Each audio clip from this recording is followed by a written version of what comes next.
Habang nag usap si Caesar at Tiong Nya, a sumilip si Stella, para marinig ang kanilang pinag-usapan at doon, narinig ni Stella ang katotohanan na si Caesar at Tiong Nya ang nagnaka at pumatay sa dating asawa ni Gemma.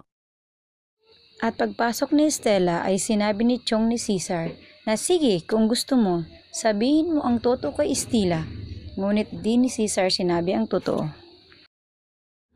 Aalis si Caesar para magsugal para makaiwas sagot.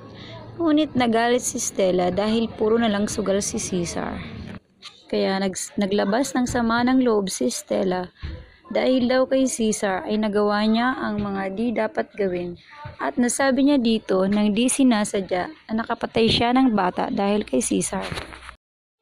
Dahil sa nalaman ni Caesar na siya pala ang nakapatay sa anak niya, ay sinaktan niya, binugbog nito si Stella ng binugbog at sasaksakin na sana niya si Stella, ngunit inawat ito ng kanilang Chong.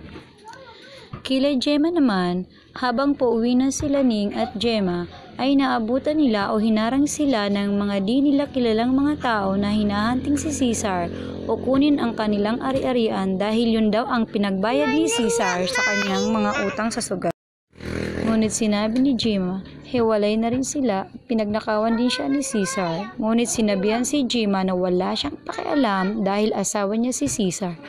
Kaya kung ano ang meron si Gemma ay meron din si Caesar. Sabay banta nito at may kapalit at alam niyo ni Caesar kung sino ang kanyang ipapalit.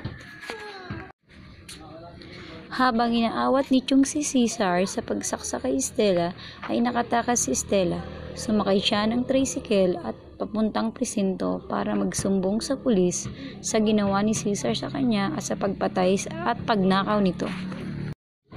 Ngunit sinabihan si Caesar ni Chong niya na pag madamay siya dito at alam na ni Caesar kung ano yun, na siya ay papatayin din ng kanyang Chong. Kaya agad na sinundan ni Caesar si Stella para di ito makapagsumbong sa mga pulis dahil takot din siyang mamatay at makulong. Habang si Stella na ay nasa pulis station para magsumbong, ay tinanong saya ang pulis kung anong nangyari sa naya. Bat puro ito pasa, abanggan mabubuking na, NGA ba o malalaman, na kaya nila Gemma at katuchanin. Abanggan sa Bukas sa August 9, ang apoy sa langit nagbabaga,